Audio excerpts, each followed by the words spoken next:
Morning, Radhe Radhe বন্ধুরা। তো দেখো আমি চলে আসলাম রান্নাঘরে। তো আজকে আমি কি রান্না করব তোমাদের সঙ্গে সবটা শেয়ার করব। এখানে আছে শিঙি মাছ আর পেঁপে। এটা দিয়ে শ্বশুর মশাইয়ের জন্য মানে সে তরকারি বানাবো। তোমরা দুদিন থেকে ভিডিওতে দেখছো না, ওটা আমার শ্বশুর আর শাশুড়ি দুইজন। অনেকেই বলো যে তোমার কি বাড়িতে আর কেউ নেই, শুধু তোমাকেই দেখাও। তো এক এক করে সবাইকে দেখাবো। ওটা আমার শ্বশুর আর শাশুড়ি।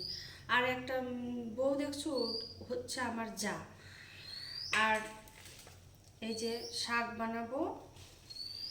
আর এখানে চাল ধুয়ে রেখেছি। এই যে ভাত, ভাতের জল বসিয়ে দিয়েছি। ভাতের জল বসিয়ে দিয়ে চাল ধুয়ে রেখেছি। আর চালটা দিয়ে দেবো ভাতে। আর এই যে এখানে দেখো, এই যে এখানে আর একটা মাছ আছে, এটা দিয়ে ফুলকপি আলু দিয়ে ঝোল বানাবো। আর এই যে ফুলকপি, আর কিচ্ছু রান্না করব না। তো ছোট্ট একটা ভিডিও করলাম, তোমরা আমার সাথে থাকো, পাশে থাকো, পাশে থাকো। অনুরোধ করে বলছি, আমাকে তোমরা সবাই সাপোর্ট করো। তোমাদের সাপোর্টের জন্য আমি অনেকটা এগোতে পারি। আর যার যার সাপোর্টের প্রয়োজন আমাকে ফলো করো, কমেন্ট করো, আমি তোমাদেরকে সাপোর্ট করে দিব। রাখি, টাটা।